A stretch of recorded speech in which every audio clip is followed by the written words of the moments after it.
September 3rd, 2025. It is the Beating the Book podcast, MegaPod, episode number 1 for our 15th season, week 1 in the National Football League, live from the Sirius XM studios at the Wynn Las Vegas. Swanky new studios for the year, our 15th. And by the way, before we go on further, Gill Alexander, let me introduce the first two pillars of the show, the first two guys that need to be introduced. He has been on now for 7. This is the 7th out of those 15 years. From his mom's cork attic in Pittsburgh, Pennsylvania, the star of the Showtime docuseries Action, and of course the star of the MegaPod, Todd Wishnev, everybody. How you doing, Toddy? Because we're the MegaPod champion,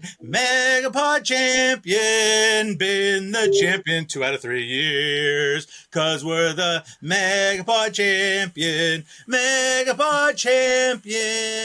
Don't say it's not an accomplishment because I beat 2 mediocre guys.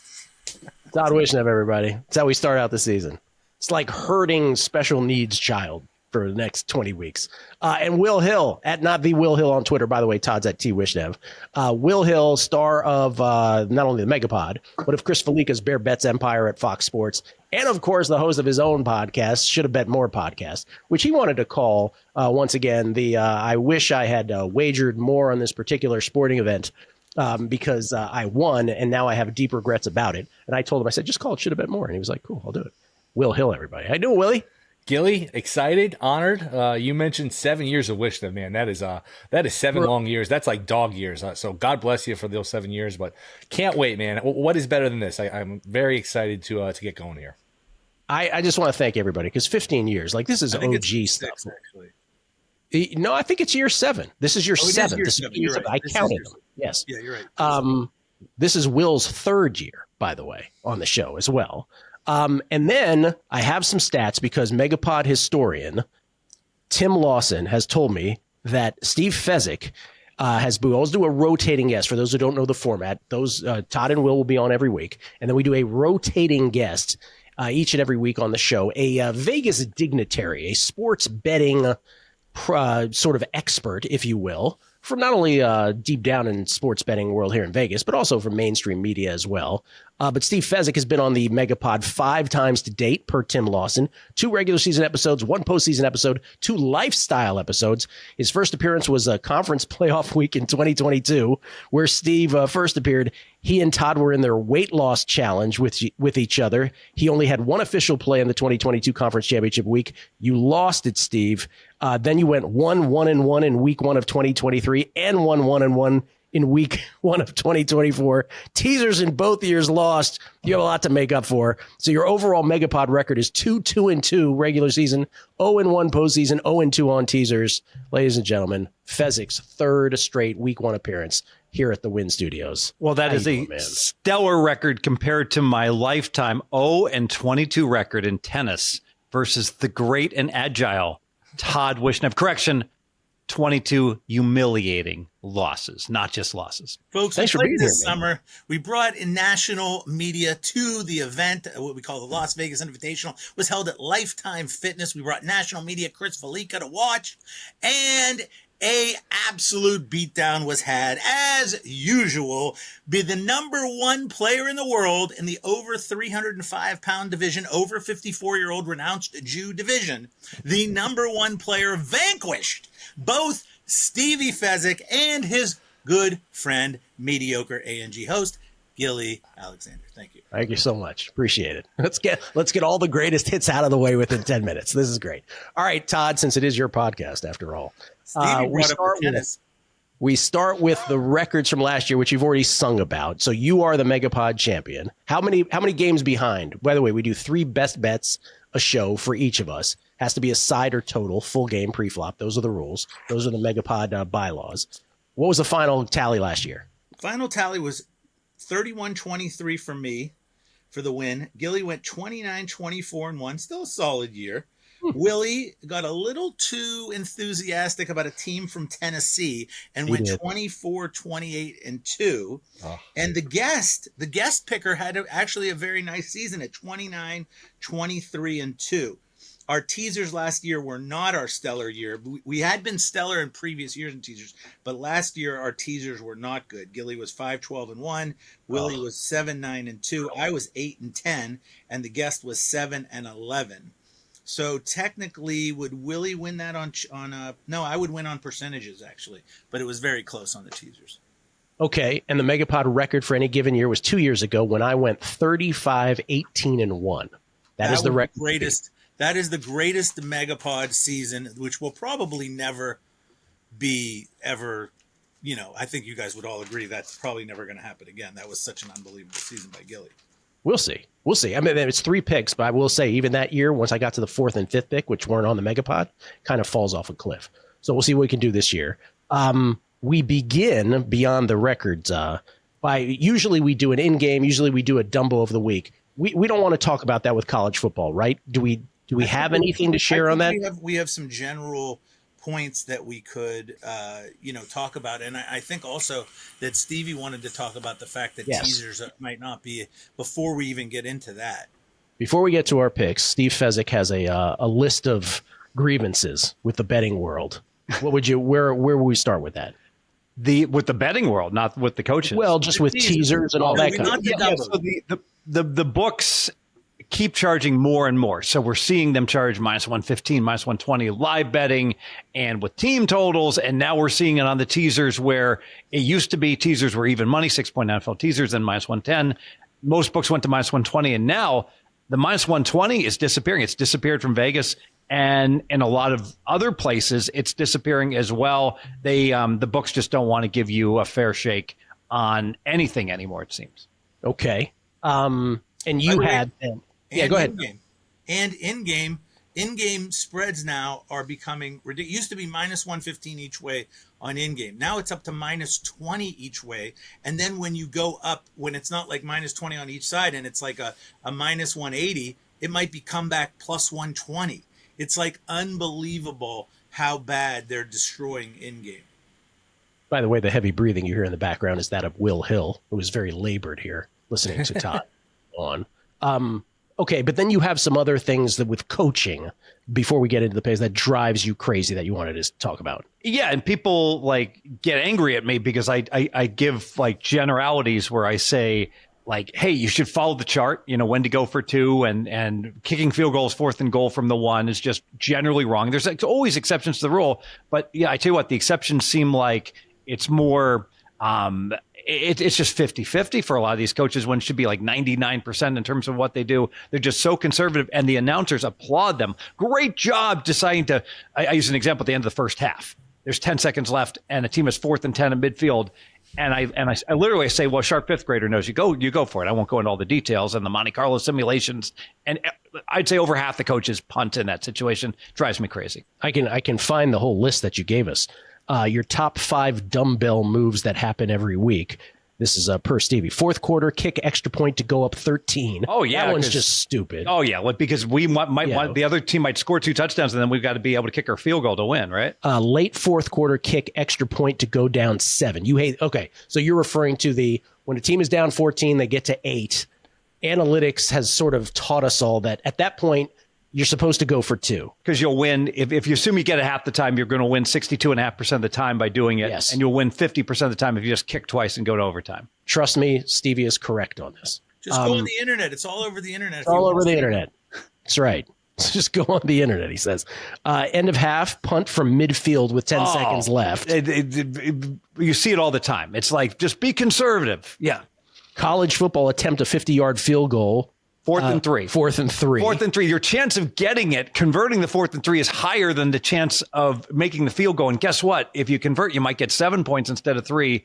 And yet you see it all the time. These coaches would just attempt the field goal. Oftentimes it's not even close. College football, 6 seconds left with the timeout, attempt a field goal. Yeah, this drives me crazy. Like back in the 70s, I'm really old. So back in the 70s, the Bengals, there were 6 seconds left. They had to run. They're playing your Niners. They had to just run. They had on offense. It's 4th down. They got to run 6 seconds off, and they win. They did a sweep to James Brooks. He got stacked up, and they only 4 seconds ran off. The bottom line: 6 seconds is an eternity. You always can run a play in 6 seconds. You should always run one more play. Now, if you want to be clever, I like faking the Hail Mary. You put the Hail Mary formation out there, and you just, when the guy U-turns and you hit him for an 8-yard out pattern, you fool the defense, but you should always run that one more play. Stevie didn't set it up properly. What he's really talking about, so I'll explain to you why he's right about this, because he didn't do a good job setting it up. When you're at like the 38 or 35 yard line and you're going to get a 53-yard field goal. He's saying basically with 6 seconds left, fake a Hail Mary, throw a 4-yard out pass, and now instead of a 52-yard field goal, you've got a 48-yard field goal. I think the other side of that is a lot of the college coaches don't trust their kids to do it in 6 seconds, or they run down the middle and don't fall down fast enough. But he's actually right. If the team's coached properly, you should be able to get 4 or 5 extra yards. And maybe practice that play during the 3 months of the summer, right? And the last one here, pro and college kick field goal, 4th and goal from the 2. We know that one. Yeah. There are times where I'd rather take a knee, 4th and goal. If I'm up 3 at the end of the game, there's 2 minutes to play, and I'm on the opponent's 1-yard line, I literally would rather take a knee than kick a field goal. And what's this one? No sexual talk till Bastille Day. What is that one? We'll talk about that after. Oh, okay. Yes. This is all from our group text. I'm sorry, we're a different text. Which the 5 of us are on. The 4 of us are on, pardon me, with Chris Felica. And so sometimes it strays into other areas. And Stevie gets very mad. Stevie gets very mad now that football season has started. If we stray on any topic, politics or whatever, he's like, not till April. Can't talk about that. Well, when he strays, it's okay. He's fine. Allowed, and not for me. I mean, not for thee, but for me. That's his system. That's correct. All right. We can start with we have 2 night games, right? So if one of these, either side or total, happens to be one of anyone's 3 best bets, then we include it. Court stenographer, show stenographer, podcast stenographer, Todd Wishnev, taking copious notes on this stuff. So does anybody have a bet on a Thursday Night Football where the Eagles are now 8.5-point favorites against the Cowboys? Largely because of, I guess it's not only because Micah got traded, but also it just feels like money comes in late for no reason now. And right as the game approaches, that's how when you have tens of millions more people, I guess, betting on this stuff, that's how it works. Do you have a play on that game? I do not, other than a comment. You nailed it. Standalone game. Everyone's been waiting 6 months. They're all lathered up to wager. So if you're going to bet Dallas, probably wait till 10 minutes before the game starts, and then you probably get some great first half number on Dallas or some Eagles team total under, things like that. Rogue numbers right at post. You guys have any play on this? One of your best bets? Philly and Dallas? Oh, mine's Friday night, not this game. Willie? No, thought about taking Dallas. I wouldn't be surprised if this game and the Denver game, because those are 2 obvious teaser legs. I mean, that's going to be in so many people's teasers. Just take the Eagles and the Broncos both under a field goal. I wouldn't be surprised if both these got to 9. I think we're seeing some 9s pop up on Denver. No, it'd be dog or pass for me, but I do pass the game. I don't have a play on here, either side or total. I do agree that, by the way, there's tons of great teaser legs. We'll get to our favorite 2-leg 6-point teaser as well. Friday night, Todd just said he has a play on this. Sao Paulo, Brazil. Sao Paulo, where the Chiefs are 3-point favorites on the quote-unquote road, right, against the Chargers. Do you have a play, Steve Fezzik, on that one? Just a lean to Casey. A lean to Casey, but no play. Willie, a play or no? No play. Lean toward the over, too. If you remember last year, it was Packers, Eagles, and it was like 63 points scored. Really hard for the defenders to get their footing. It was really conducive to offense. So thought about playing the over here, 45.5 or so. I think it's reasonable to get over that total with Mahomes and Herbert. And I think Mahomes and the Chiefs are going to have a renewed emphasis towards making some big plays. They've been very dink and dunk the past couple of years. I think the weapons, offensive line a little bit better than this year. I think Kansas City, we're going to see a resurgent offense, but I'm not going to use that as one of my plays. All right, Toddy, first play of the year. You do have this as a best bet. I do have this as a best bet, and I'm just checking to be sure. But this game is coming to you from Corinthians Arena in Sao Paulo, Brazil, where only one game all-time NFL has gone over the total. Therefore, I'm saying we are due for an under here. I am taking under 46.5. Is that the correct number? Let's see. Yes, I'm taking under 46.5 as one of my plays for this week. And the reason is I disagree with my friend Will Hill. The Kansas City Chiefs are a defensive football team. They like to go on 8-minute drives. Andy Reid likes to slow things down, play defense, Keep Herbert off the field. Last year, 19-17 and 17-10 in this matchup, this divisional matchup. The Chargers are a team that likes to run the ball too. They're a good defensive team. They like to run the ball. So I think they're going to slow things down as well. I think we could see a lot of 7-8 minute drives in this football game. And, sure, the footing's bad, but the footing's bad for the offense and the defense.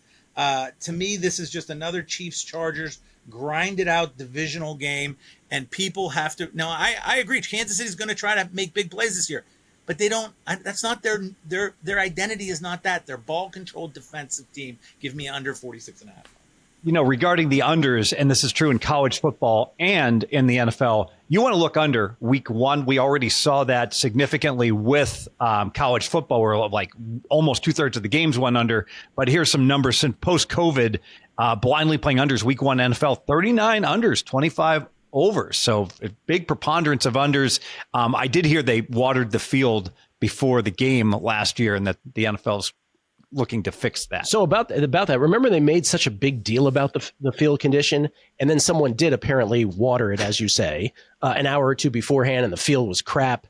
And so you would think that would be like priority number 1 for the NFL to make sure that's okay. By the way, I'm looking at, I just called up, you could hear it in the background, so apologies for being unprofessional, but I just called up the old spot odds, formerly Spank odds.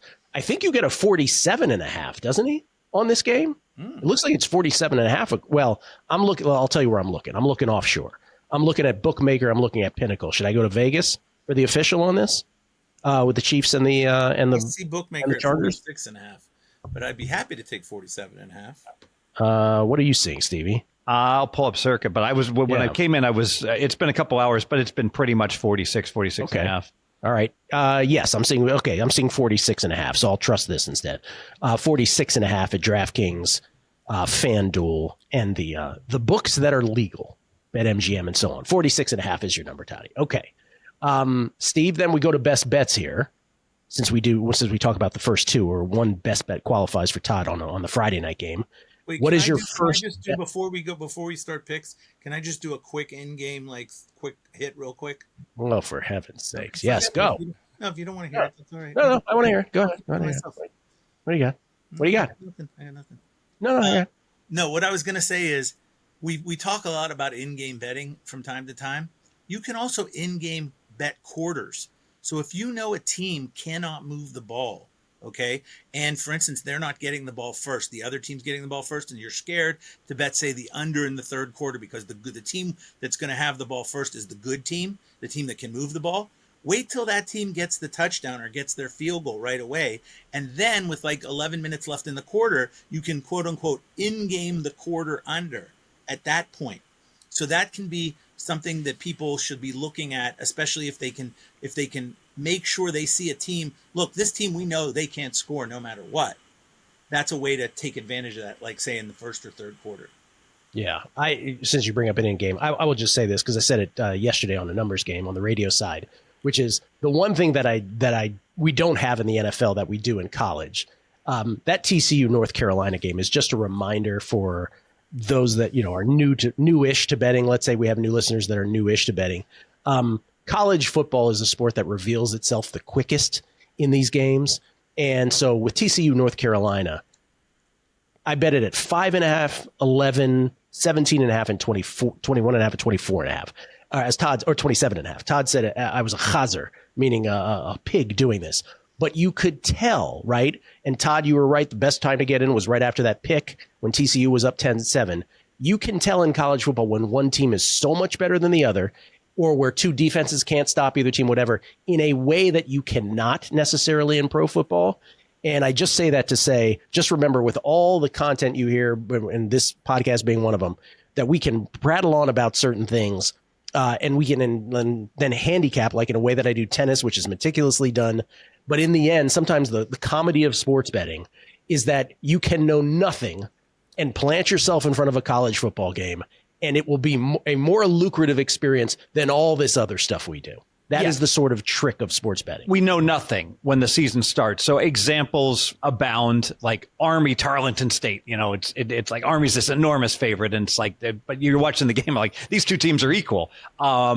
Alabama's laying 14, right? Against Florida State. And Florida State's better today. It's like we're just guessing with our power ratings initially. In North Carolina, it's the poster child. Who the heck knew how bad or how good North Carolina was going to be? But then by the time the third quarter rolled around, it was pretty clear, right? Okay.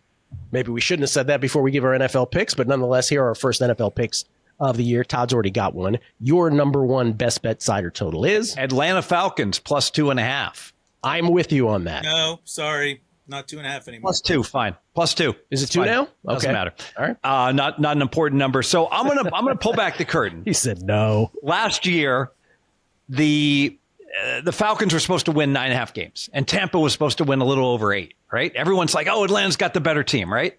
And now this year they flipped, and now it's Tampa. Baker, he's great. Look at all those weapons. Bucky Irving, like that offense is fantastic. And Atlanta, obviously, Penix, unproven, and we're concerned about that. But I got major concerns. It's like all kinds of things for Tampa. They had things like great field goal defense, meaning their opponents missed field goals, right? That's right. It's like great free throw defense. It's just luck. They were very lucky.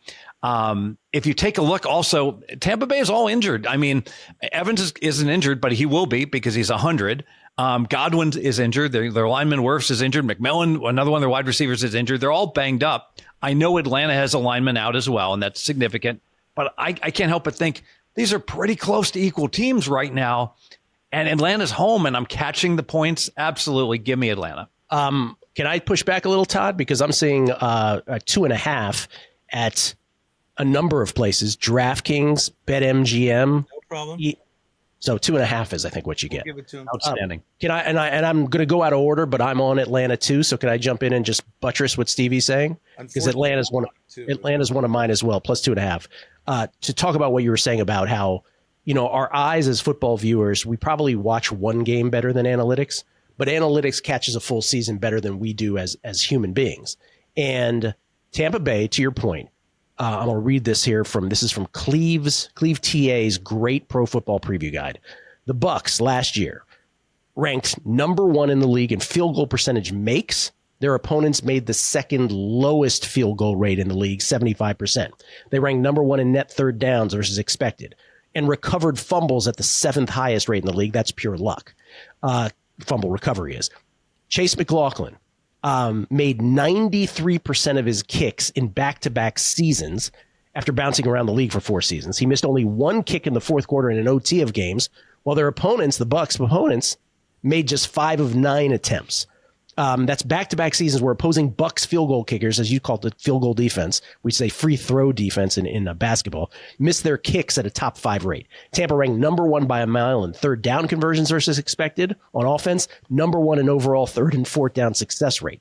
They faced a near league average schedule last year, but did have the good fortune of facing the 5th highest rate of snaps versus backup quarterbacks, Spencer Rattler twice, including his career debut, Cooper Rush, Aiden O'Connell, Desmond Ridder, Tommy DeVito, not exactly a murderer's row. And they ranked 26 in EPA per dropback versus just the starting quarterbacks. So bottom 7 against starting quarterbacks. And they won't have Tristan Wirfs in this game.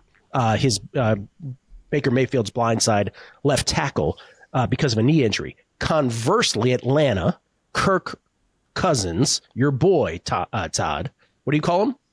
Curtis Cousins, he was either hurt or his arm completely shot. 35th out of 38 quarterbacks in EPA from week 10 on. And that's what killed the Falcons season. They lost 4 of their 5 games, 4 of their 5 next games after week 10. Essentially, that kept them out of the playoffs. Penix came in after that, Michael Penix Jr., to close out the season. He did play 3 kind of weak pass defenses, but he was huge in them, graded as the 87 by Pro Football Focus, 9% big-time throw rate, ranked number 1 in the NFL. Here's the kicker stuff. Falcons opposing field goal kickers made 31 of 32 field goal attempts, highest rate in the NFL. That includes an incredible 11 of 11 from 50-plus, while Atlanta kickers only made 6 of 11 50-plus.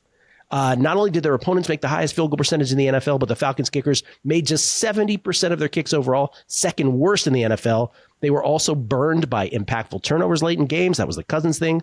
Their offense committed the most turnovers, 14, and lost the most EPA in the NFL in the second half of one-score margin games. Cousins threw 7 picks in the second half of close games, including 1 pick six. Another was returned inside the 10. He threw league-leading 4 picks in the final 2 minutes of a game last season. Chargers-Saints games, you may recall for that. No offense in the NFL produced a wider negative gap between points per drive and expected points. So that part, the Kirk Cousins part that kept them down, is gone now with Penix. And last thing on this, because I know I'm proudly on about it, but a lack of pass rush continues to haunt the franchise.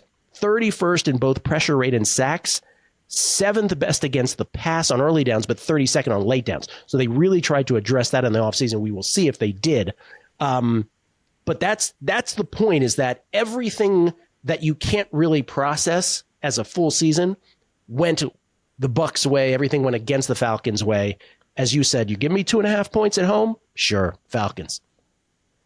This is one of my picks, too. I don't know if you want me to, I don't know. You pretty much covered it. I'll just say pretty equal teams. Give me the home team. Give me the points. And teams that get Cousins and insert him into the lineup seem to underachieve, underwhelm. And teams that move on from like the Vikings last year seem to be just fine without him. So I will, too, take the points here with, I think, 2 pretty equal teams at home. Sorry to be thorough about the Falcons. Atlanta was one of my picks, too. And I think you guys buried the lead. With Kirk Cousins, they were 2-0. 36-30 they won, and 31-26 they won last year. Yep. And now they get Penix, who's better than Cousins. So good point. Why can't they win again? I wanted to take Atlanta too. Now I'm thinking about maybe not taking him because all of you guys took him. So I'm going to decide that was one of my. Bro, it's week 1. If you want the Falcons, take the Falcons. No game theory in week 1. I'm allowed to think. Okay. All right. You're allowed to think, I suppose. All right. So 3 of us at least are on the Falcons plus the points. Which means, where are we now? I can't even remember where we are in order. But let's go back to Stevie, right? You go again. I get a snake? Yeah. I snake here. Okay. Pick number 2 for me. I will not be nearly as thorough, I promise you. So don't worry about that. This will be on the Detroit Lions catching 2.5 at the Green Bay Packers. I get all the hype on the Packers. People expect a big deal from a big season from Jordan Love. I feel like the Chiefs and the Lions, that folks have this really strange bad taste in their mouth just because of how their season ended. The Chiefs have still won 9 AFC West and have been to 5 out of the last 6 Super Bowls. I get it. They got crushed by the Eagles. In the same way, the Lions had this epic season, and then the greatest franchise in all of sports, the Washington Commanders, came into town and crushed them in the playoffs. And I feel like everybody has this sort of sour feeling about the Lions. Now, I do acknowledge they lost both of their coordinators, right? They lost Ben Johnson. He's the head coach of the Bears. And they lost Aaron Glenn, who's now the head coach of the Jets. That can often matter. I totally get it. But I just feel like this love for the Packers is a little too much for me. I still think the Lions are, for me, the second best football team in the NFC, despite what Washington did to them in the playoffs. You're giving me 2.5 points. I'll take it. Lions on the road in a great week 1 game, at least on paper. Which means Willie is next. I'm going to go Miami Dolphins here. What am I getting, 1.5? Is that the fair number? I don't think so. I don't think you are. No. Yeah, he's getting 1.5. Oh, You're right. All right. You're correct. 1.5? Where? DraftKings and FanDuel. Have you heard about those 2 places? No. Where are you allowed to bet Are you there? familiar with them? Are you allowed to bet there? No, that's a different story. I'm just saying that's available there. Okay, give it to him. So what? Miami plus 1.5? Will? Yeah, let's hear this. Why do you want Miami? I just think a lot of the concerns with Miami, talked about this a little bit on a numbers game today. A lot of the concerns with Miami are a few things. When they're in cold weather, in adverse conditions, when they play really good teams, they step up. They can't compete with the elite teams in the league. And health. It's not just Tua. Waddle's always hurt. Hill's always hurt. I know Hill missed some time in a training camp here, but he seems good to go. Waddle's healthy. Tua's healthy. You don't have to deal with weather. You're not dealing with an elite team, and you're not really dealing with health. I just think they're a better football team than the Colts. Remember, it wasn't that long ago, 2 years ago, this offense set the league on fire. We're flirting with the 1 seed pretty late in the year before everything just went off the rails. They played some better teams. They had to play outdoors, and they could just, they couldn't step up to the competition. But I think they're better than the Colts. I'll take the 1.5 here with Miami. Jeez. Willie, can I interest you in possibly changing that pick to the Titans +9? They're available right now. Who are these Titans you speak of? Maybe the Dolphins are going to be his Titans this year. Will had a strange infatuation with the Titans last year, which caused his record not to be so good. Toddy. By the way, I should add about the I wasn't thorough enough with the Lions and the Packers also. Lions definitely have changeover on the offensive line, but Micah needs an epidural to play, so I'm not as concerned about that. But go ahead. Todd, your second pick. My second pick, I'm going to get down to the whoops, it's not time for that yet. I'm going to go down to Chicago. I'm going to have a heart attack in Chicago. I got to do a Chicago accent instead. You sometimes if you have a bratwurst down at a Bears game. Anyways, I'm going to go to Chicago, and Chicago is playing the Minnesota Vikings, I believe. What do you guys have the total at? Total for Chicago and Minnesota, which is the Monday Night Football game to wrap up Week 1. The total, hold on, I gotta wait for this screen to turn. Is I see Bookmaker at 44.5. I see Pinnacle at 44. 44.5. 44.5, or what's consensus? I think 44 is the consensus. 44. He wants the 44 and a Will. half, Thank you, though, Will. because he's going under. Thank God you're here, Will, because this guy will try to scrape. That's all right. I'm going to win so easily it doesn't even matter. I'll take under the 44 in the Chicago Bears Minnesota Vikings game. And you ask me why, Todd? Why would you take the under? I'm going to tell you why. First of all, on the Chicago Bears offensive side of the ball, do you know who the quarterback is? I'll tell you who the quarterback is. He's a guy who loves getting sacked. I know that the Detroit Lions gave them the new head coach and all, but it's hard to get old horses to do new tricks, and I believe that guy still holds the ball too long. Do you not remember his name? Is that why you keep saying that guy? I think his name is Caleb, maybe? Is that right? Isn't Caleb Williams a new horse, though? Not You're an like, old horse? that guy. All right, go ahead. I don't like saying his name because I don't like him. Anyways, I believe that you're not going to see this wizardry by Mr. Johnson, like immediately turning the Bears into this juggernaut offense, like overnight. And the Vikings, Willie's Vikings were a very good defensive football team. Willie, am I wrong in saying that the Vikings were a very strong defensive football team last year? Played a pretty soft schedule, but yes, they were a good defensive team, and Flores is a good defensive coach, so I would agree. There you go. So I've got the defense of the Vikings against Caleb the Jerk.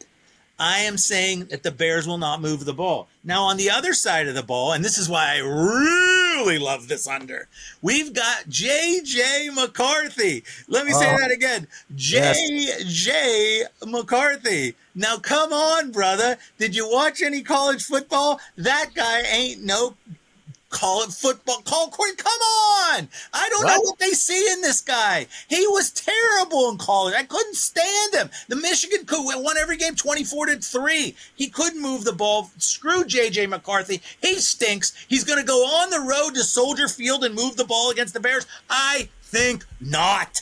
Under 44, because both these quarterbacks can suck it. Can suck it. I'm inclined to agree with you on JJ. Like I'll believe it when I see it. By the way, Caleb Williams, just to add a stat, last year, 27% pressure to sack ratio, third highest in the league, and even with a clean pocket, second lowest EPA in the NFL. One thing to watch for this Monday night game is how the Lions do. All right. I think there's a correlation.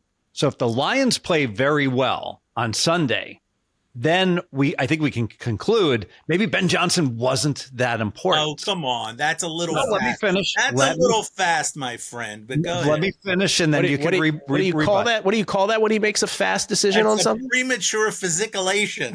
When it's an in-game situation. One drive goes by. Fezzik's like, quick, get the we got to get it right away. Quick. 4 minutes into the game. Premature physication. It worked in the Army game.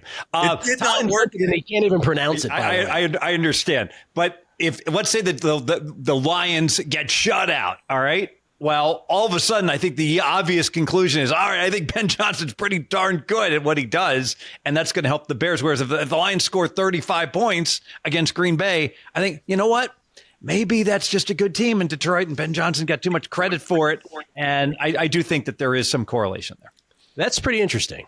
That's pretty interesting. It would take just one game for you to make that determination. That's right. I can't make that determination, but it's more likely. I hear what he's saying. I know Todd is. I like his correlations. 1 second, Gilly. I like his correlations. I think he's too fast in them. He likes to be too fast in his correlations. He's like, oh my God, it started raining. It drizzled. Quick, get the under. It's 2 minutes of drizzle. Relax. Okay. Where are we now? It's your turn, Todd. No, it's Stevie's turn. It's Stevie's turn. Number 2. All right. Let's back the New York Giants +6. The best bad team that could actually be good in the NFL. So you look at these. Oh, fuck yourself. You look at the unbiased people that don't have like favorite teams and are fans. I'm a mercenary, and I just look at the Giants, and this is a team that actually is lined at 5.5 wins.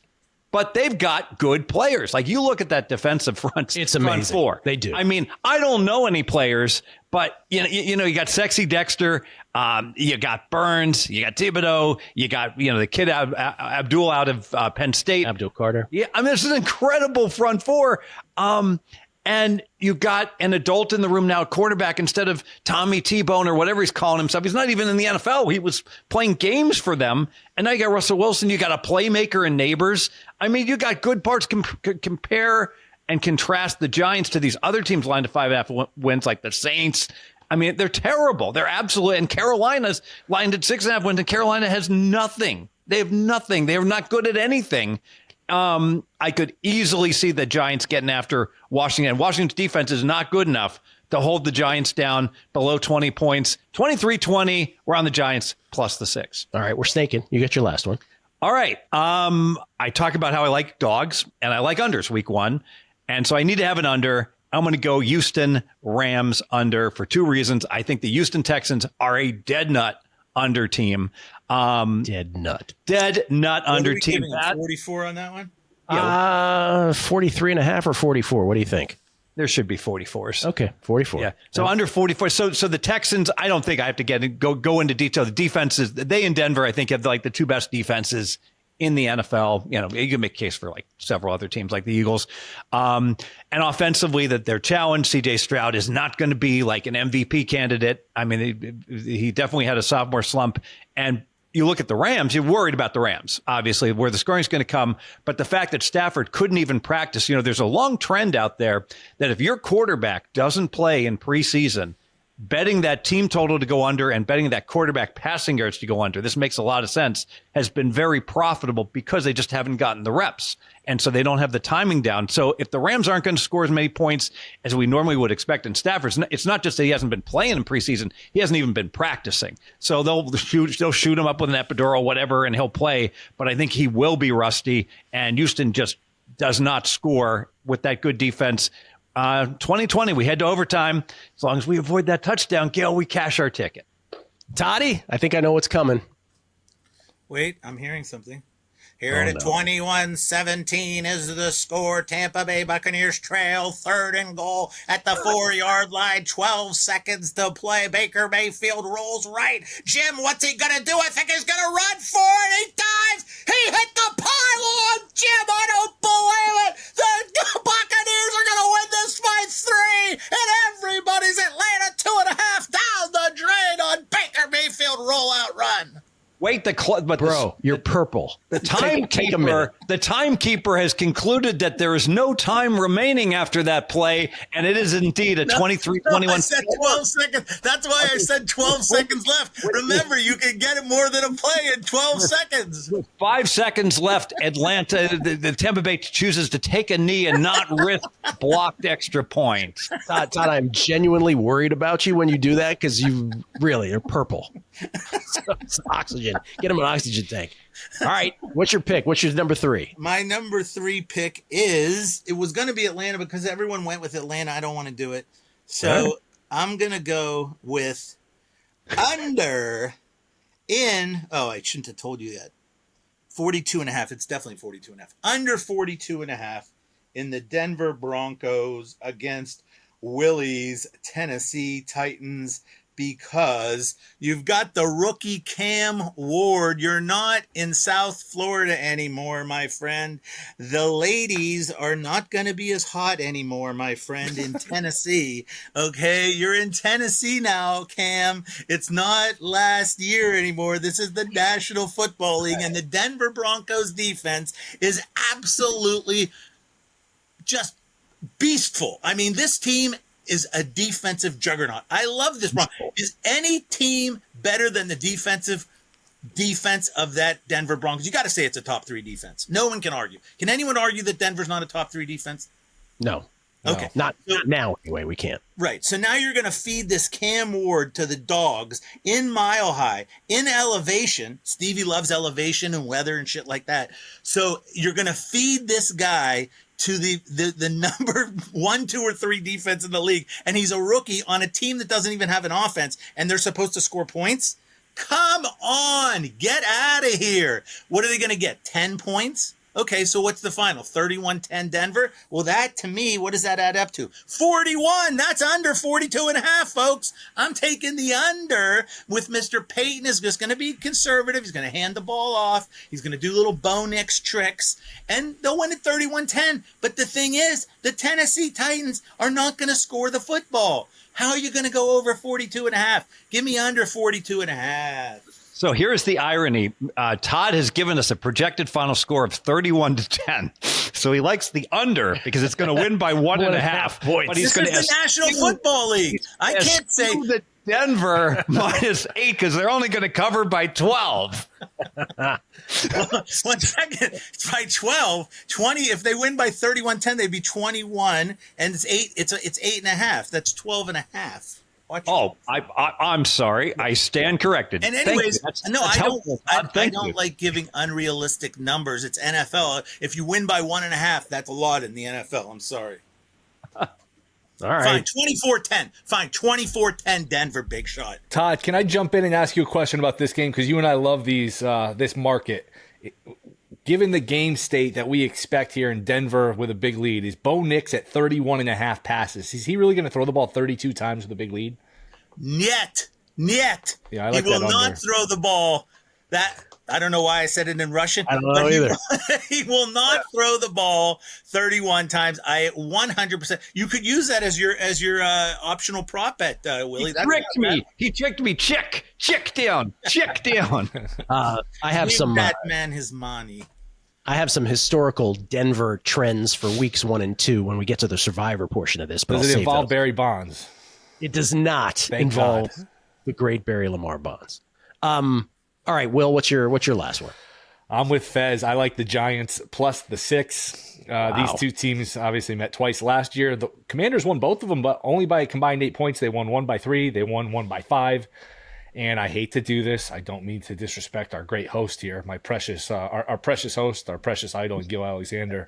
However, these are the quarterbacks the Commanders faced and beat. Deshaun Watson, Kenny Pickett, Will Levis, Spencer Rattler, Cooper Rush, Trey Lance, Andy Dalton, and Daniel Jones twice. I don't understand your point. I'm with Fez. Commanders by a field goal here. I'll take the points. The Red Rifle is tough.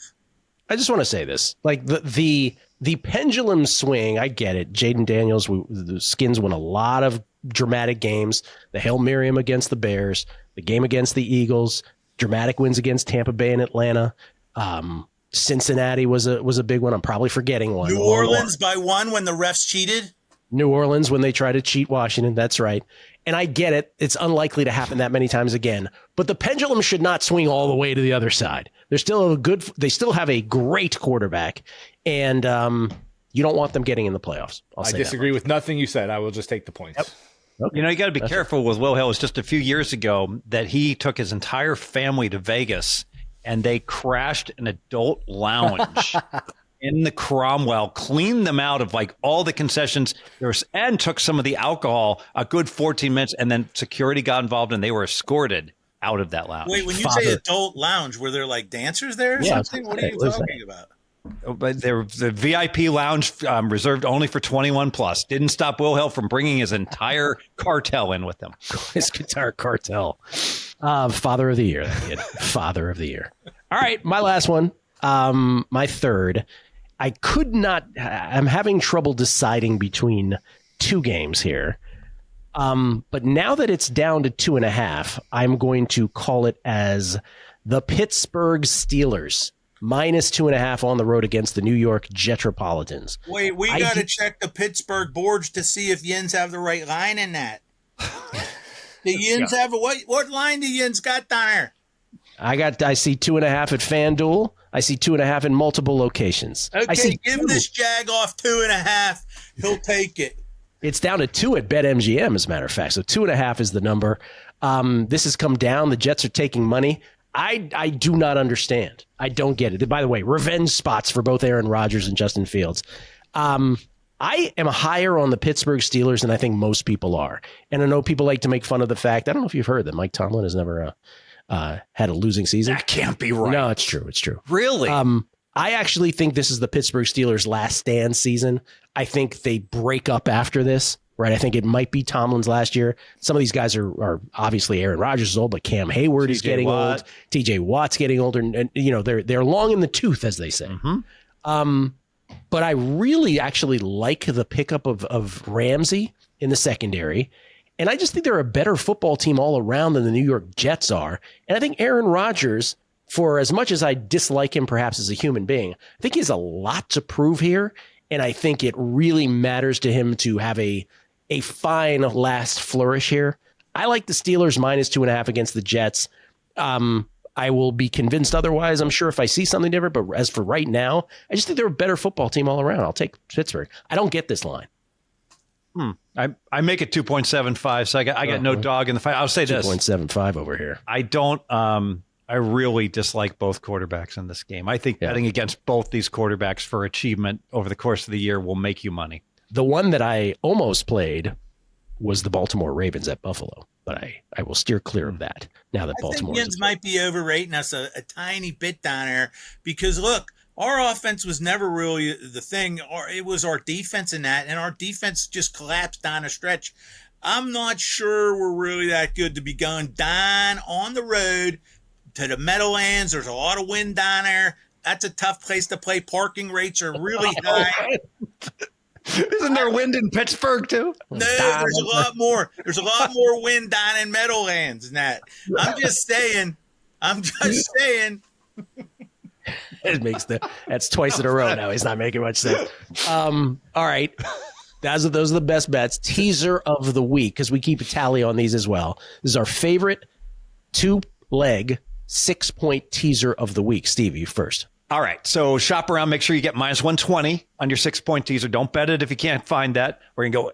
Obviously, I like Atlanta plus 2.5. So it's a Wong teaser. So we're going to take Atlanta up to plus 8.5. Yep. And I think everyone has made a very convincing argument. I mean, Todd has Denver winning by 14 to 21 points. And all they got to do is win. What could go wrong? That's obviously going to be team number total, one baby. in the Survivor. Team So total under. We'll do Denver. We'll do Denver with their teaser with Atlanta. Denver and Atlanta. Toddy. Yeah, but is he doing that even though bookmakers at 9 now on Denver? Is it consensus 9 or is it consensus 8.5? That's where we go. I see a lot of 8.5. I see a lot of 8.5. So he gets the 8.5 down to 2.5. So minus 2.5 for Denver. Stanford Wong teasers, for those who don't know, once again, Stanford Wong, the pseudonym of, I see like 8 in some spots. The pseudonym of John Ferguson, who wrote the book. What was the name of the book back in the day? Sharp Sports Betting. Sharp Sports Betting went by Stanford Wong. Still holds up. Still holds up. At that time, he identified the 3 best teaser legs. Dogs of between 1.5 and 2.5 points, either home or road, teased up through the 3 and 7, and home favorites of between 7.5 and 8.5 points, teased down through the 7 and 3, not road favorites. Yeah, a little more volatility, a little more dangerous with an 8-point favorite. Anyone's been playing Survivor with teams like the Cincinnati Bengals probably can relate to that danger. Toddy, what's your teaser? My teaser is going to be, I think I like the Atlanta one too. I'm going up to 8.5 on Atlanta. And on the other leg, I do like Denver too. I hate when this podcast catches you off guard. because I had so many. I had a couple of legs that I actually like. But I guess I'll just do that. I'll just do the same one. I also Todd likes legs. Were we interrupting you? Were you doing something else? no. Willie? I was looking at another leg that I liked in the teaser area, which was Okay, start with the filibuster. Let's go, Will. What do you got? What do you have for the Ravens Bills Seahawks are at line? home. Bump them up. Ravens Bills right now. Ravens Bills. By the way, I can't tell you how happy we're at the Sirius XM studios at the Wynn here in Las Vegas. I cannot tell you how happy I am that with the 4 different people speaking for the last 2 years, the host's audio was the one drowned out when Todd spoke. Not this year, baby. He's getting drowned out. I'm so happy. Makes me so happy. To answer your question, Ravens are I see Ravens. they are 1 point. I don't know. I'm seeing it all over the place. I would say they're consensus 1 point favorite at this point, but I don't know. It's kind of all over the board. I agree. Ravens -1. Yeah. Oh, Ravens way- 1 point favorite. I'm seeing Ravens plus 1.5 here at DraftKings. I'll keep it simple. I'll just go Eagles, Broncos. Both teams take them under a field goal. I think both win. So Eagles, Broncos, square ball teaser. So I'm going- Eagles what? Minus what? Eagles -2? Yeah, Yes. there's some 8.5. So And then I'm not going to Denver, fight. I'll save my fighting for half points for later in the year. Let's say Whatever. Eagles -2.5. Yeah. Okay, Fine. Eagles 2.5, Denver 2.5. sounds good. He said, sounds good. Yeah, no, it's 8. I'd say Denver's 8.5 also. On the prop bets before the show started, if you did bet Todd to speak more than Will Hill -200, Oh, cashes. it's already cash. that's So that's Under the wrong cursing line. is- It was is- -500, bitch. Yeah, it would be. Oh, there we go. I was just going to say we haven't had a curse yet. Under 0.5 swears was big time odds. But that's Profanity just with the lost. volume on Todd I Wishnev. think we're up to 3 swears. Somebody, by the way, on Twitter during a numbers game today told me, he goes, "Hey, could you not swear? And like, I know the other guys swear, but like, it doesn't feel right coming from you." I'm like, you obviously have never met me. I apologize for my swearing. I'll try not You to. were like, You should see sir. him on the tennis court, like you Yeah. fall down trying to get his passing shot, and Todd doesn't say, "Are you okay?" He says, "Take that, bitch." That's right. All right. Mine is I'm going. Well, it's consistent with 2 plays I have. Falcons, Lions, teasing them up through the 3 and the 7. Atlanta +8.5, and what was the other? Lions. Oh, that was the other one. That was the other one I was looking at. Gilly, god damn it. Do you want to switch yours now? Yeah. I want to do Atlanta with the Lions. That's the one I wanted. Lions +8.5. I like it better than the Denver because if something goes wrong with Denver, I don't want it to destroy both my stuff. So I want right. to go Lions +8.5. I know this part bothers you, Todd, but I do want to. Obviously, with the season starting, everybody who's playing Survivor is alive. So I want to talk about it. Obviously, as the year goes on, it tapers off because we don't know what everybody's used, even if they still are alive. But as far as this one, Circa is the Survivor that I'm in. $1,000 an entry. Circa has something called the Grandissimo this year, which is $100,000 an entry. I think they're up to 50, something like that now. It's crazy. What do you think the over/under is on the number? I'll put the 0.5 entries that will fail to be submitted in Grandissimo by deadline at any point this year. I'll go the under a half. I Under feel a half. very strongly. Yes. Under a half. Yes. Okay. That dentist in Idaho can forget about their $1,000 entry. These guys aren't going to forget about 100,000. Okay, but this was my point because I was talking on the radio side this morning. I did Last Man Standing at Stations, and it was $100 for 5, right? And the last year I did, I forgot. I just completely forgot about my $100 entry. Just plumb forgot. But my $100 is the dentist in Idaho's, whatever you just said, $1,000 is someone else's $100,000. So you don't think there's somebody in Grandissimo who's like, $100,000. You bring up a great point because famously, I think there was one time Phil Ivey entered a $10,000 poker tournament. Yeah. And he was playing some open face Chinese game that was like worth like $5,000 an hour. And he's like, I can't, I'm just going to have to lose my entry fee. This is worth too much. It's possible. Yeah, I'm going to text my win buddy that I'm doing a show from these lovely studios. By the way, shout out to Jeremiah Crow. Shout out to Brian, whose last name that I don't know, who's doing audio for us today. And John Goulet, who I love to see now. Used to work with us at VSiN, and now I'm happy to be hanging out with Goulet again, making this possible here at Sirius. I All think right. you're right, Gilly, about that. I think if you have enough money to bet 100,000 on a thing, you know what I mean? It's all relative. I totally believe that. I just that's why I said it at 0.5. I think someone might. As an example too, so I got comped with my 7-star like win matched me, and I get to play the win golf course. It's like $800. All right. And so we played with two dudes, and they just played the front nine. Like it's like the greens fees is like $700. Right. Like, okay, we're done with the front nine. We're gonna go see. We're going to Spear tonight. We're taking off. Thank you. Like, so think about paying $800 for greens fees. Don't just play the front nine. It's fine. Okay. So Survivor. Are you good at golf? Are you good at golf? No. No, that's not surprising. Well, let's have a golf discussion now. Okay. So I have 6 entries in the standard Circa Survivor. Are you playing Survivor? Yes. Yes, but I'm not going to determine how many entries I'm going to have till Friday. Okay, because you're doing the Fezzik strategy of finding out if the Cowboys happen to upset the Eagles. Then I'll play 10. Then you'll play 10. I'll max it. And if the Eagles beat the Cowboys, how many? Probably 2. Probably 2. Okay. Stevie looks for any little incremental edge he can find. He has been slammed for this, can we call it that, by some. But you are correct. If people don't understand the general strategy there, I don't know what to tell them. I've been told that my point is I think maybe 10% of the people will take the Eagles. Yeah. We don't know. Could be 8%. Could be 13%. Could be 16%. But the point is, even if it was only 8%, it's a massive overlay. All those, I don't care if those people re-enter. If the Eagles lose, this is a huge overlay. And any contest that has 10% overlay, I'm going to go balls to the wall, and I'm going to sign up 10. I might sign up my wife 10 times. It's literally against your religion.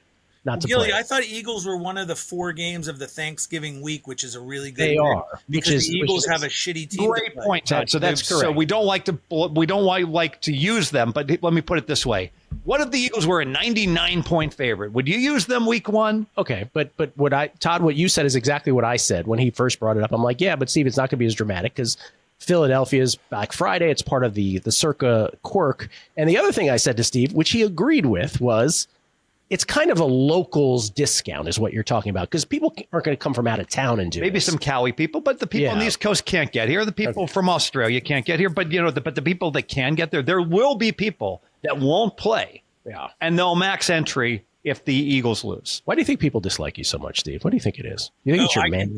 I can give you quite a little bit. Todd would like to answer this question. Todd? Stevie does not read the audience at all.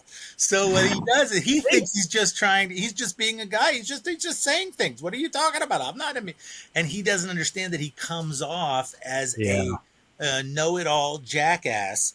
And we know him as not that guy. I mean, on the tennis court, he's not very good. But as a guy, he's a good guy.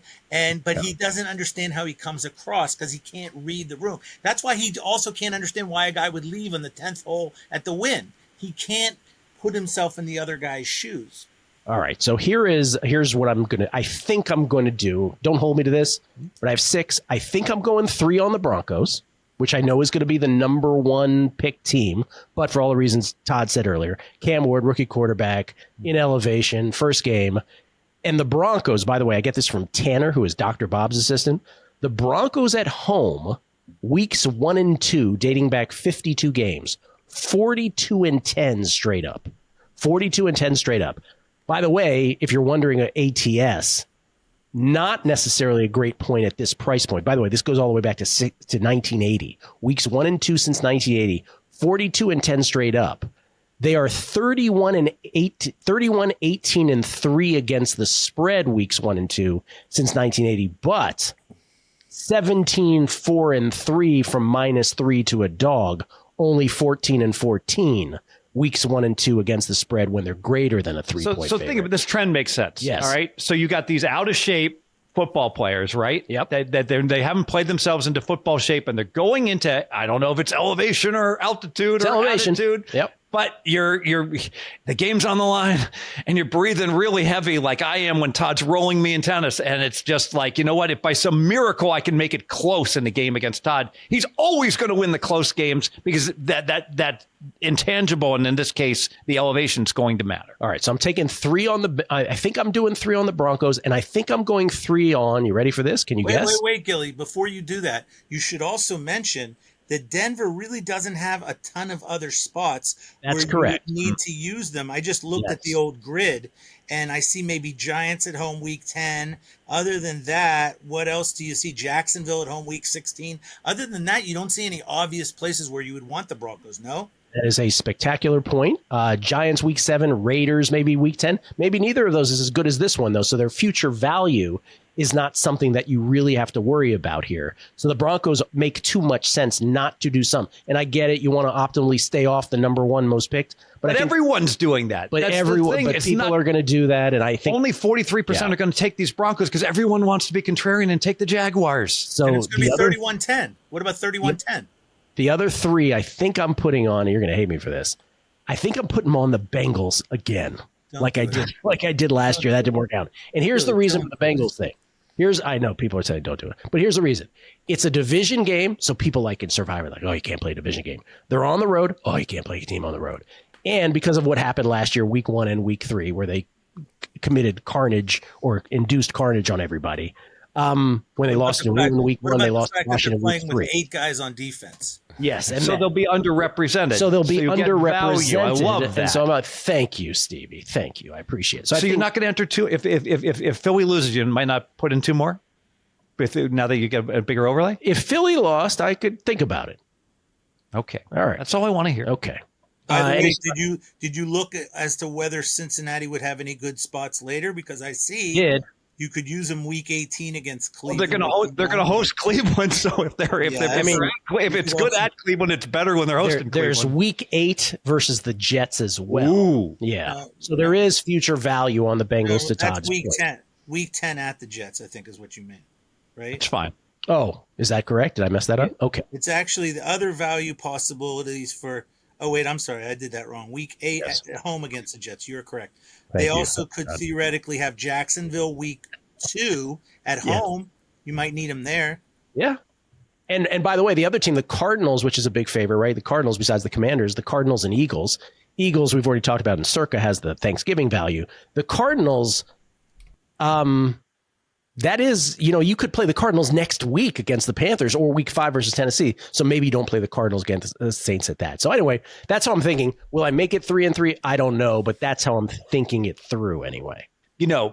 One more point towards this overlay. You know how they show implied value of every entry? Yes. If the Eagles lose, how good is it going to be to know, before the games even kick off on Sunday, you're going to say implied value, $1,105 before you and it even only play. cost you $1,000. That's right. You could sell it at a profit. You could sell all of it off and lock in a profit. A perfect example of the only person in the world who gets a boner from 1105 implied value. The only person in the world. The only person. Besides Hitzik. Hitzik and Stevie. 2 people. So it's not the only person. Sorry. But in fairness, Todd, it's quite the boner.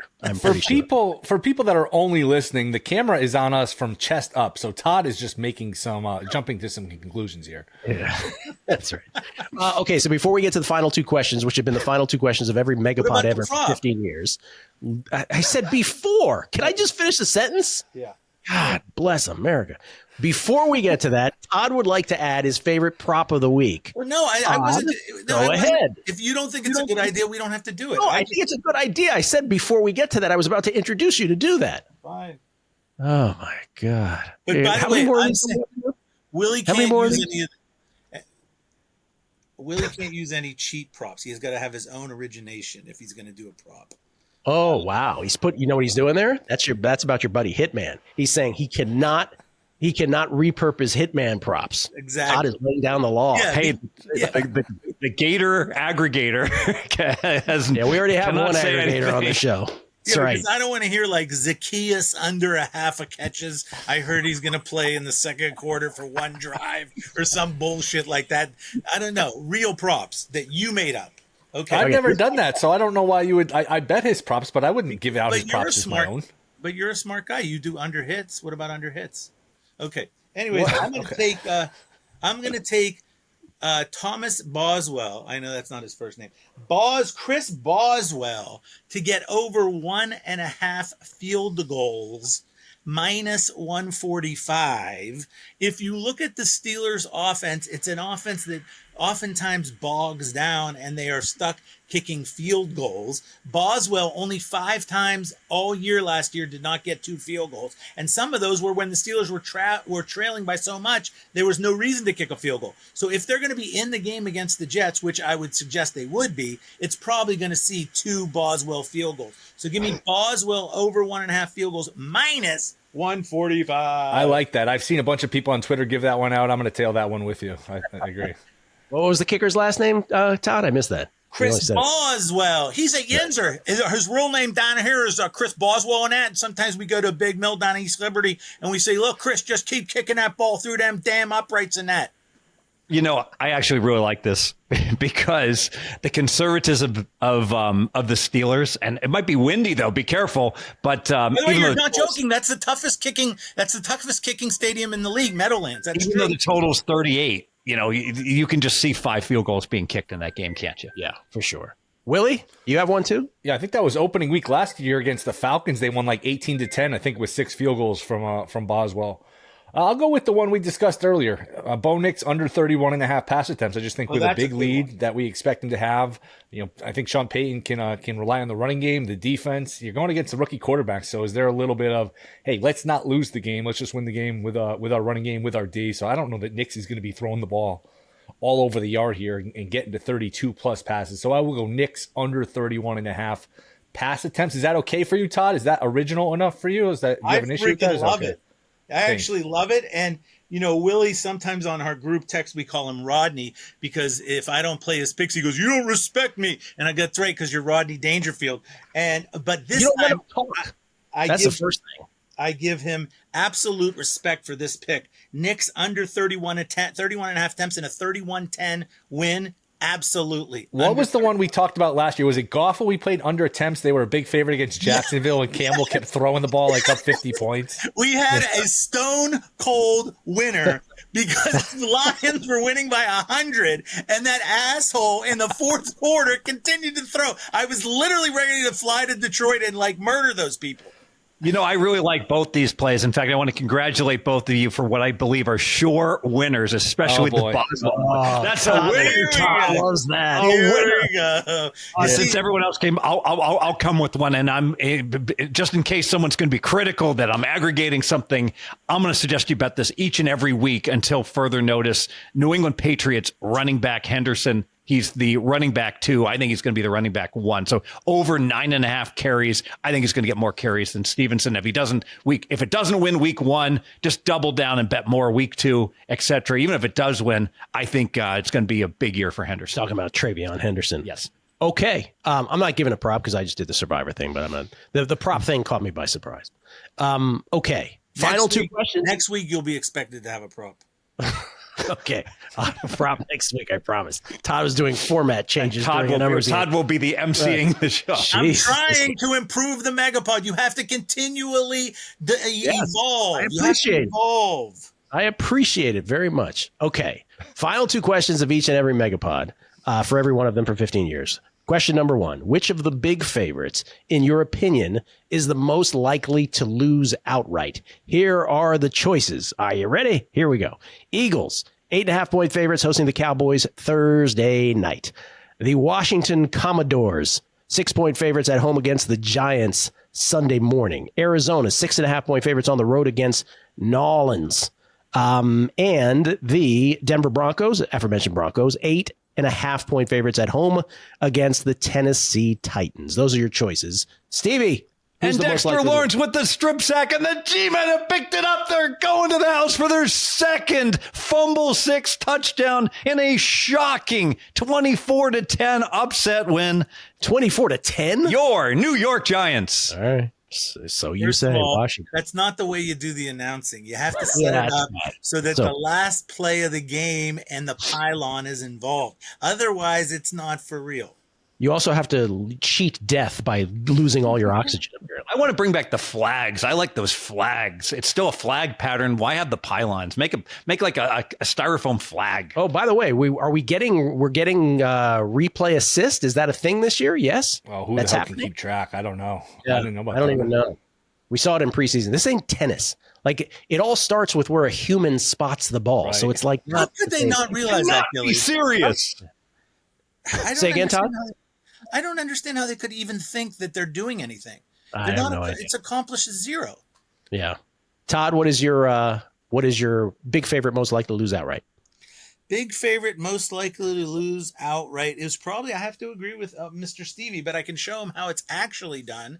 The Giants trail by 12 late in the ball game here. Is first and goal from the 7, back to pass. He throws over the touchdown. The Giants are going to cover. Only losing by 5. Look at him. He's like an eggplant purple. Neighbors with the tremendous catch. I hate all of you. All of you are horrible human beings. No, Gilly, I made it so the Commanders didn't lose, just they didn't cover. Oh, thank you. That's allowed. Willie? I, too, am going to go with the Commanders. I just think their fans are so arrogant about Super Bowls they won 30-plus years ago that arrogance is going to somehow seep into the players and get them beat here on Sunday. Jeez. Nothing personal with you. I'm talking about their other fans, not you. Doesn't sound personal at all.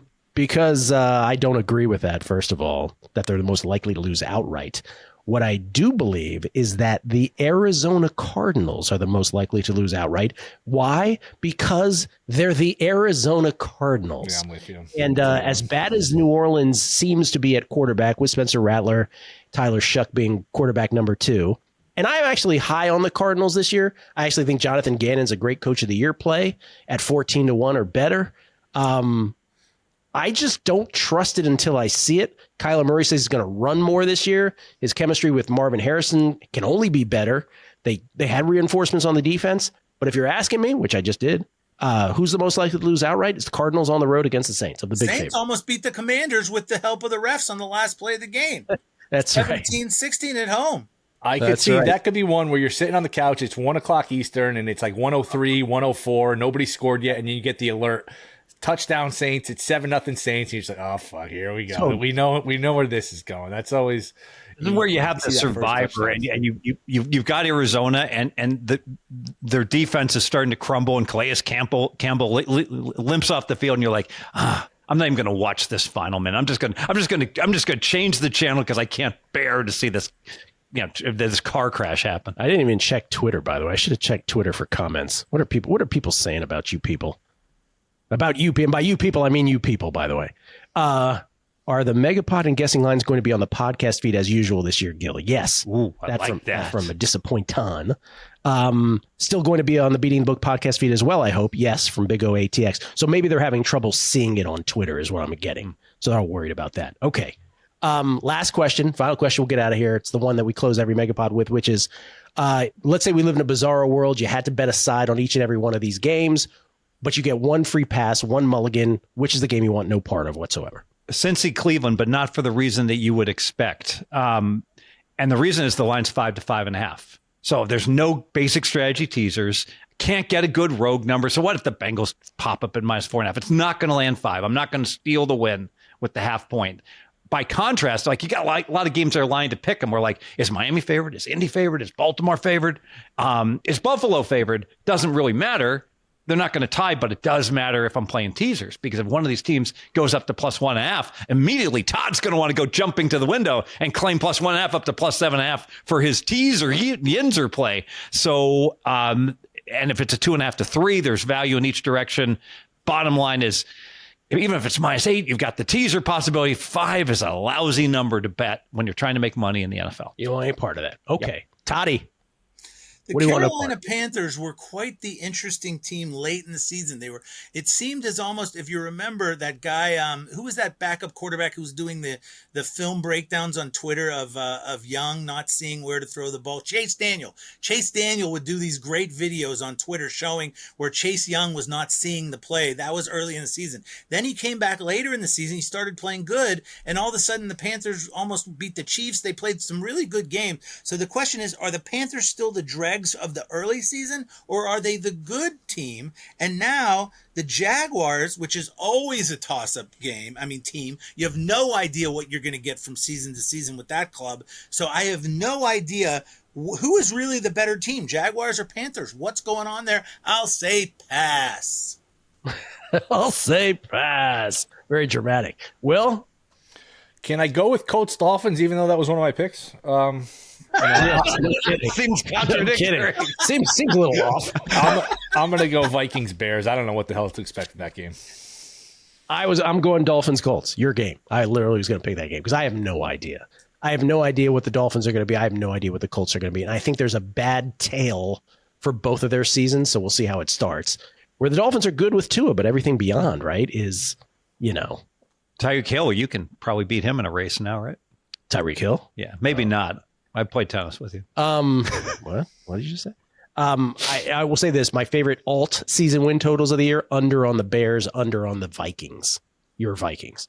Speaking of bad tails to a season, I think the Bears and the Vikings could have a miserable outcome. Willie's crying in the corner right now. His Vikings. two No, quarterbacks they got a tough schedule. They hit the middle of the season, no. then they get those overseas trips, then they get like the Ravens, the Eagles, the Lions. They get a pretty tough stretch in the middle of the year. And they won a lot of close games last year. So, I mean, that's a good roster, and they're well coached.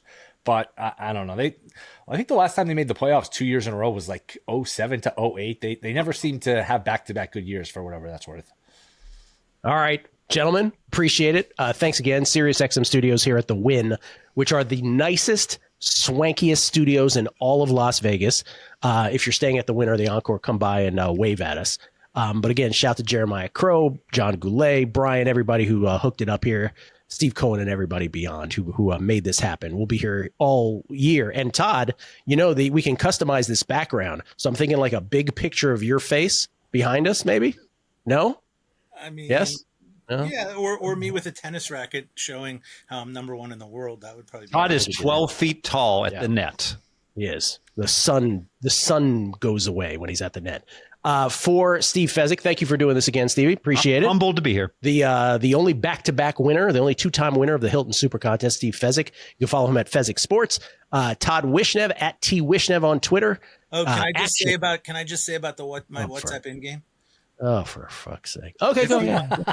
So I have an in-game thing where on WhatsApp where I give all my picks. We're off to a rousing start in college football, 33-20, up 10.71 units, and not Fugazi units like Fezzik uses, just 1 unit per play. And There you go. and if you want to get on that WhatsApp, it doesn't cost anything.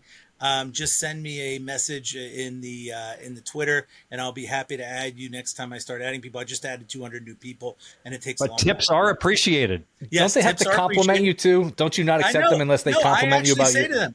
I say Okay. to them very honestly, I say, look, if you find the thing valuable, you can send me something on Venmo. That way I'm not one of those evil touts that some people are. I won't mention names. Never mind. Will also on not the Will Hill, the with 2 E's on Twitter. Bear Bets podcast, Chris Felica's podcast at Fox Sports, and of course his own podcast called Shoulda Bet More, part of the VSiN podcast network. Yes. Yes, absolutely. Had Gill Alexander on already. I gotta somehow recruit. Todd is recruitable. Fez has been hard to recruit the last year or so. So got to try to get these guys on a little bit more. But yeah, man, it's been going well. Happy to be back. All right, gentlemen, thank you. Thank you all. If you were able to catch us on Twitter, I know there was a little problem here at first. So we'll try this again on Twitter next week in earnest. But otherwise, it's on the podcast feed. If you need to listen to anything back, the Beating the Book podcast feed, our 15th season. Thank you for listening. Good luck with all your bets. Gilly, wait. Oh my gosh. Willie wants to switch all his picks to Tennessee plus 8.5. Goodbye, Todd. Goodbye, everybody. Thank you for listening. Good luck with all your week 1 bets in the National Football League.